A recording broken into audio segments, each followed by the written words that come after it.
Ocupação é uma necessidade social. Nós estamos num estado criminoso, que sabota a educação, sabota a saúde, dominado por empresas, tem uma estrutura escravagista mantida. Na minha opinião, a gente nunca viveu numa democracia, isso aqui nunca foi uma democracia. A República foi proclamada pelos banqueiros, que tinham vontade de ocupar o lugar da nobreza e ter aqueles luxos e privilégios, mas que não conseguiam porque não tinham sangue azul. Então eles armaram a proclamação da República para ocupar o espaço dos nobres e tiveram cuidado de manter a mesma estrutura. Então é preciso manter a ignorância da massa. Eu vejo a sociedade como uma casa, que o alicerce é a massa, ignorante, desinformada e por isso mesmo imóvel, para manter a estrutura social. Os tijolos são as classes médias, não tem uma classe média. Tem a classe média que toca a pobreza, a seguinte, até a classe média alta que toca o telhado, que é a elite. E a elite também está pressionada, porque existe a comieira, é na comieira que está o poder da sociedade. Não nessa gerência, governo para mim é gerência, não é governo. Eu não reconhecia o PT como governo. Era um capataz mais camarada, que jogava os colchonetes para o povo, deixava cair umas migalhas. Só que eles não estavam preparados ou não tinham consciência do que as pessoas que não têm nada são capazes de fazer com migalhas. Então hoje está havendo uma comunicação da academia com a periferia que nunca houve.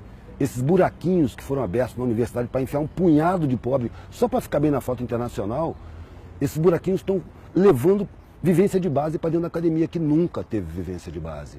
E ao mesmo tempo está levando conhecimento acadêmico para a periferia, porque ao contrário do que se pensava, o periférico que chega na academia, ele não quer esquecer a periferia. Ele tem um vínculo afetivo muito grande, que os de cima não sabem como é. Eles têm condição de viver isoladamente, cumprimentar o vizinho, bom dia, como vai, à distância. O periférico ele convive parede de meia, ele sabe o problema pessoal do vizinho. O vizinho está com fome, ele divide a comida dele. Então isso cria um vínculo que os de cima não percebem. O cara da academia, ele quer levar o conhecimento para a rapaziada dele. Isso está criando focos embrionários que ao longo do tempo vão se multiplicando, vão contaminando, vão gerando consciência. Agora não é uma coisa que vai acontecer numa geração, é uma coisa de muitas gerações. A sociedade levou milênios para chegar nesse ponto aqui.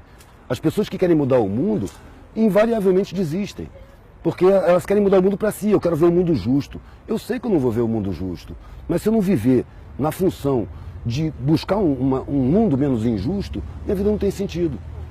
Só que a parada é essa, tem que ocupar tudo. Tem que ocupar todos os espaços, porque todos os espaços estão negados para a maioria. E é a maioria que banca. Se você prestar atenção na sociedade, é a parte de baixo que faz tudo. Quem é que planta tudo que se come? É mão pobre.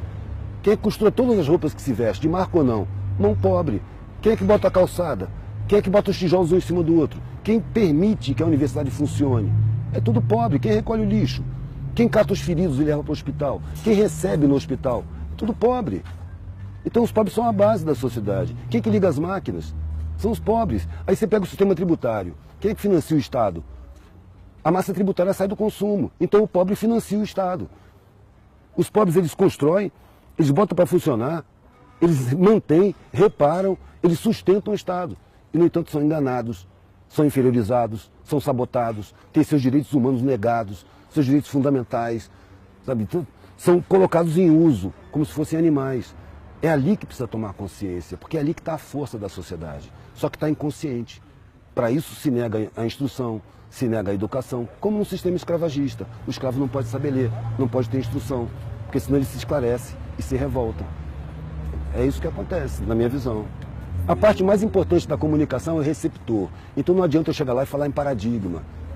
Não adianta eu falar academês. O academês foi formulado para servir de cerca de arame farpado para o conhecimento não alcançar a maioria, para não dar acesso. É preciso pegar essa cerca e derrubar.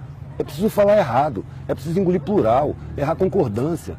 É fácil falar. O Einstein já dizia, se você não consegue falar para sua avó o que você acabou de aprender, então você não entendeu direito. Você tem que falar a língua do ignorante, porque ele foi ignorantizado.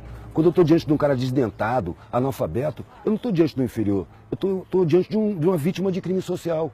A sociedade é criminosa. Então, se eu tive meus direitos respeitados, eu tenho uma dívida com essa galera, eu não tenho superioridade. Eu tenho uma responsabilidade a mais, eu tenho que ser mais tolerante, eu tenho que aprender a falar a língua dele, para mostrar para ele que ele não é inferior porra nenhuma. Isso é uma grande mentira. Ele é a base da sociedade. E é o mais forte de todos. Porque o patrão, se ele perder os empregados, arrisca ele não saber fritar um ovo. Quem faz tudo são os empregados. Quem trabalha com dificuldade se fortalece, supera dificuldades. Quem tem muita facilidade não supera dificuldade, precisa de alguém para superar para ele. Por isso a dependência dos de cima dos de baixo. Eles dependem dos de baixo. E aí tem que inferiorizar para os de baixo não ter consciência. Eu fico pensando assim, que moral tem um cara que paga uma pessoa uma grana que ele jamais aceitaria para fazer o que essa pessoa vai fazer? E, no entanto, isso é lugar comum. O empresário fala, eu dou emprego cacete, você explora as pessoas, paga o mínimo, corta direito trabalhista, ainda olha para os caras com desprezo. Isso é uma ideia desumana. Sabe, a cúpula da sociedade não tem humanidade, a humanidade está na periferia, que divide o último pão, sem pensar, amanhã a gente vê como é que fica. Você não vai ficar sem comer não, toma aqui. É isso que é bonito. Eu nasci na elite. Eu fui encontrar a parte mais linda da humanidade na periferia, pedindo comida, dormindo no chão. Ali eu encontrei a humanidade mais bonita. Só que eu percebi, ali está todo mundo ignorantizado, está todo mundo sabotado. Sabe? É uma puta sacanagem, sabe? Eu prefiro falar com os de baixo, para mostrar que eles não são fracos não são inferiores não. Eu paro para botar gás na Kombi velha que eu tenho e pergunto pro cara assim, meu irmão, imagina... Primeiro eu falo com o cara, eu chego lá, o cara fala, ô patrão, eu já fiz alguma merda, mas me desculpa aí, o que eu fiz? Eu falo, não, por quê? Tá me xingando, velho, patrão. Patrão é um parasita, velho, que trepa nas tuas costas, vive às suas custas, diz que tu que vive às custas dele. Que te esfola, te ameaça, te espreme, te cobra, te paga uma merreca e acha que você tem que ter gratidão por ele. Imagina que seu patrão perdeu os empregados, perdeu o que ele tem que ver a sua vida. O que ele faz? 99% das vezes o cara responde, ele se mata. Claro que se mata. Ele não tem peito para encarar as dificuldades. Ele só encontra facilidade, facilidade fragiliza. É a dificuldade que fortalece. Então os mais fortes eles estão inconscientes. É preciso mostrar para os mais fortes que eles são, que eles não sabem. A sociedade não deixa de saber. Tá bom? Tá lindo, meu Deus.